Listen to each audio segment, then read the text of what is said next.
फवाद साहब, बुनियादी आइडिया कैसे अच्छा है अगर डायरेक्शन आपके ख्याल में, फिर डायरेक्शन भी अच्छी है अगर बुनियादी आइडिया अच्छा है, क्योंकि अगर आप फैसला साज बच रहे हैं, जैसे भी आपने सिर्फ स्केलिंग की बात कर दी कि 20 से ऊपर के फैसला साज, वो असल फैसला साज तो वही है आपकी ब्यूरोक्रेसी में, कहीं भी उनको तो कोई हाथ नहीं लगाएगा।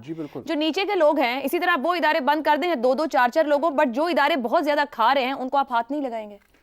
जी, दूसरी तरफ जो जिस तरफ आप इशारा कर रही हैं और हमारे दोस्त ने भी किया, वो कह रहे हैं कि जो इदारे बदनाम हैं इस मामले में कि वो डूबे ही इस वजह से हैं कि वहाँ पे ओवर स्टाफिंग की गई, और अगर दुनिया में एक पैसेंजर के लिए 5-6 एम्प्लॉयज़ होते हैं तो आपके सैकड़ों में चले जाते हैं एम्प्लॉयज़, तो आप PIA डबो देते हैं पूरी। वो एक और मसला है कि आप लोग क्यों नहीं निकाल पाते, इसलिए कि आपने सियासी भर्तियां कर रखी हैं, और जब भी आप उनको राइट साइज करने की कोशिश करते हैं, वैसे तो ये खुशनुमा अल्फाज हैं, ये ज़रूरी नहीं कि हम इनके धोखे में आ जाएं, ये बेरोज़गारी फैलाने के सिलसिले भी कहला सकते हैं। ठीक हो गया। हाँ, इनको यानी हमें गौर से देखने की ज़रूरत है। और हज़ार अब्बानी वाली जो आप स्टेटमेंट कह रही हैं, मैं उनसे मुत्तफ़िक हूँ, ये बहुत एहतियात से करने वाली चीज़ है। अगर सारा नज़ला 1 से 6 ग्रेड के मुलाजमीन पे पड़ना है तो हम इसकी हिमायत किस तरह करेंगे। दुरुस्त हो गया जी। एक ब्रेक लेते हैं, ब्रेक से बाद ज़ैगम खान और रज़ा रूमी का मौक़िफ़ आपके सामने रखेंगे।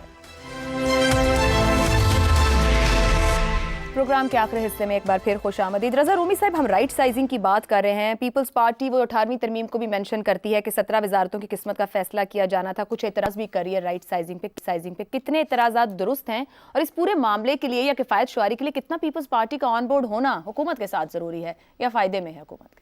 बहुत अच्छा आपने ये सवाल किया आयशा, और ये मुझे खुशी है इस बात की कि आपने इस टॉपिक को भी उठाया है, क्योंकि ये काफ़ी पेचीदा मसला है। इतना आसान नहीं है जितना कि IMF समझता है कि पाकिस्तान आन की आन में हज़ारों लोगों को फारिग करके तो कुछ पैसे बचा लेगा।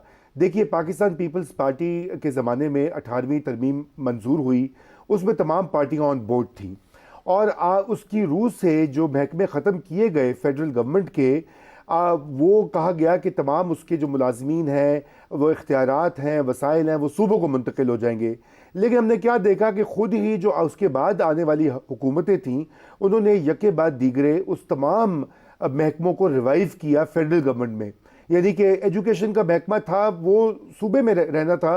पिछली गवर्नमेंट में ना सिर्फ एजुकेशन का महकमा है, बल्कि उन्होंने सिंगल नेशनल करिकुलम का भी इजरा किया, जो कि गैर आइनी चीज़ है, क्योंकि 18वीं तरमीम में बहुत वाज़े तौर पर लिखा है कि जो सिलेबस है या करिकुलम है वो सूबाई जिम्मेदारी है, वो फेडरल गवर्नमेंट नहीं कर सकती। इसी तरह के कई क्लाइमेट चेंज का आपने हवाला दे दिया। तो पहला तो ये टास्क है कि वो जो तमाम महकमे 17-18 वो जो डिविजन्स बनती हैं उनको सूबों के हवाले किया जाए और उनको अबॉलिश किया जाए। ये आइन की जो रूह है उसको उससे अलाइंड है और उसकी पासदारी भी होगी। नंबर 2, जो लॉस मेकिंग बिग ये एंटिटीज़ हैं, स्टील मिल्स हो गई, PIA हो गई, दीगर, इनका कोई बंदोबस्त किया जाए। स्टील मिल्स तो बंद पड़ी हुई है, वो भी दुआएं दें आप हमारी सुप्रीम कोर्ट ऑफ पाकिस्तान को कि अरबों रुपए का नुकसान पाकिस्तानी हर रोज़ हर साल अपनी जेबों से अदा करते हैं उन फैसलों की वजह से जो पॉपुलिज्म के तहत किए गए उस वक्त की सुप्रीम कोर्ट में, और आज तक किसी की अकाउंटेबिलिटी नहीं हुई। सियासतदान को तो आप जेल में बंद कर देते हैं, कभी उसको जिला वतन कर देते हैं, अफसरान जो होते हैं उनकी इंक्वायरी हो जाती हैं, ISI का चीफ होता है उसका कोर्ट मार्शल हो जाता है। तो ये जो बाकी इदारे जो इस तरह के काम करते हैं, इंटरफेयर करते हैं ब्यूरोक्रेसी और पाकिस्तान की एग्जीक्यूटिव फंक्शनिंग में, उनका कोई एहतसाब नहीं होता। तो पहली तो ये बात है। अच्छा, तीसरा इसमें जो अहम मौजू है वो ये है कि इतने बेकार किस्म के इदारे कायम किए गए हैं एक के ऊपर। ये हमारी ब्यूरोक्रेसी का एक खास तरीका होता है। वो कहते हैं एक नई अथॉरिटी बना लेते हैं, एक नई कंपनी बना लेते हैं। आपको होता है कि शहबाज शरीफ साहब की पिछली जो गवर्नमेंट थी पंजाब में, उसने कोई पता नहीं 50 के करीब कंपनीज बना दी थी। फिर उस वक्त के चीफ जस्टिस ने उनके ऊपर भी केसेस वो जो एंटरटेन कर रहे थे कि जी कंपनियां बना ली, कंपनियों में बेकायदगियां हो गई हैं। तो जब आपके सरकारी महकमे आप उसके ऊपर कंपनियां बनाते हैं, अथॉरिटीज बनाते हैं, ऊपर से ऊपर आप जो फेडरल गवर्नमेंट का साइज है उसको बढ़ाते हैं, बजट पे बर्डन करते हैं। अब सवाल ये पैदा होता है कि क्या ये चीजें इंप्लीमेंट हो पाएंगी। देखिए कि खुशी से मर ना जाते अगर एतबार होता, ये पहले भी बहुत बार हमने सुना है, राइट साइजिंग और ये और वो वगैरह वगैरह। इसके लिए आपको एक कंसेंसस चाहिए। जब आप ये राइट साइजिंग करना शुरू करेंगे तो पाकिस्तान पीपल्स पार्टी बाहर से आके सबसे बड़ी, वो तो इसकी अपोज हमेशा से उनका एक आइडियोलॉजिकल चीज रही है। और मैं एक और इसमें नुक्ता ऐड कर दूं कि जो आपने सवाल किया, PPP को बिल्कुल ऑन बोर्ड होना चाहिए। مشاورت بھی ہونی چاہیے, اور میں سمجھتا ہوں کہ ان کو کابینہ میں آنا چاہیے تاکہ اس پالیسی کو صحیح طرح سے لیکن امپلیمنٹ کیا جا ابھی سکے. پیپلز پارٹی کے اعتراضات ہیں. زیغم صاحب, کیا حکومت پیپلز پارٹی کے اعتراضات کو ایڈریس کر کے کنسنسس بنا لے گی؟ دوسرا, کیا ہمارا پرائیویٹ سیکٹر اگر اتنے بڑی تعداد میں نوکریوں کی ضرورت ہو تو یہ بوجھ اٹھانے کی سکت رکھتا ہے؟ دیکھیے, پرائیویٹ سیکٹر نے تو کوئی بوجھ نہیں اٹھانا, کیونکہ اکثر یہ منسٹریز جو ہیں ایسی ہیں جن کی ضرورت ہی نہیں ہے. اکثر لوگ جن کو بھرتی کیا گیا ہے ان کی ضرورت ہی نہیں ہے. اور جو بنیادی مقصد ہے اور جو ہونا چاہیے اس بوجھ کو کم کرنے کا, پہلا مقصد یہ کہ حکومت کا جو عوام پر بوجھ ہے وہ کم ہو, حکومتی اخراجات کم ہو. اور دوسرا مقصد, حکومت مؤثر بنے, افیکٹو بنے, کیونکہ جہاں 2 کی جگہ 4 لوگ ہوتے ہیں تو 2 والا کام بھی نہیں ہوتا.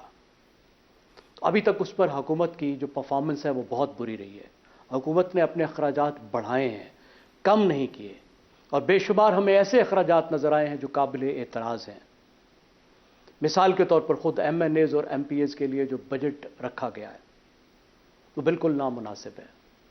اس طریقے سے جس طریقے سے پریزیڈنسی کا خرچ جو ہے وہ بڑھ گیا ہے, جو ایم پی 1 ایم پی 2 کی بھرتی کی گئی ہے, تو یہ کتنا کامیاب ہوتا ہے یہ ہمیں لگے گا جب اگلا بجٹ پیش ہوگا. اور اس میں جب حکومت بتائے گی اپنے اکنامک سروے میں کہ اس سال جو بھی چل رہا ہے 24-25 کا, اس میں حکومت نے اپنا خرچہ کم کیا یا بڑھایا, اور اگلے بجٹ میں جب وہ رکھے گی اپنے پیسے تو ہمیں پتہ چلے گا کہ کیا وفاقی حکومت اپنے اخراجات کم کر رہی ہے یا بڑھا رہی ہے. صرف لوگوں کو کم ہونے سے بات نہیں بنتی.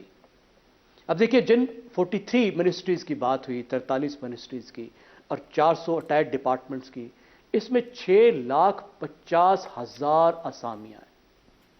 1.5 لاکھ کم کر رہے ہیں, 5 لاکھ بچ جائیں گے.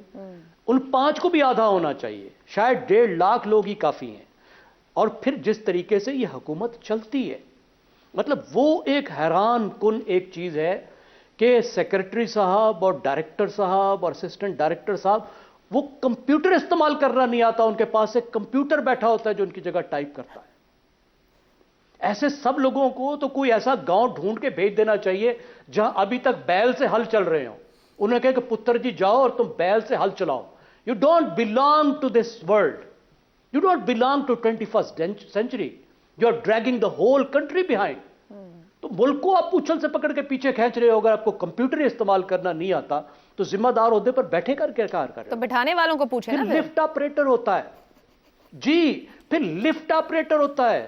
بابو جو ہے وہ 7 کا بٹن نہیں دبا سکتا. 7ویں فلور پہ جانا ہے, لفٹ آپریٹر صاحب کے لیے وہ بٹن دبائے گا, اس کی انگلی تھک جائے گی. ٹھیک ہو گیا, ٹھیک ہو گیا. دنیا میں کہیں دیکھا ہے آپ نے؟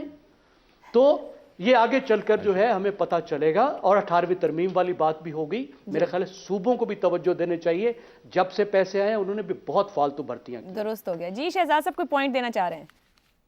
ہاں صرف یہ ایک عکاس بل اور بڑھ رہی ہے ہماری طرف بہت زیادہ شدت کے ساتھ, اور وہ ہے آئی ٹی کے سفیر کے اندر. یعنی سافٹ ویئر کے اوپر گروپس اور بورڈز بنتے جا رہے ہیں.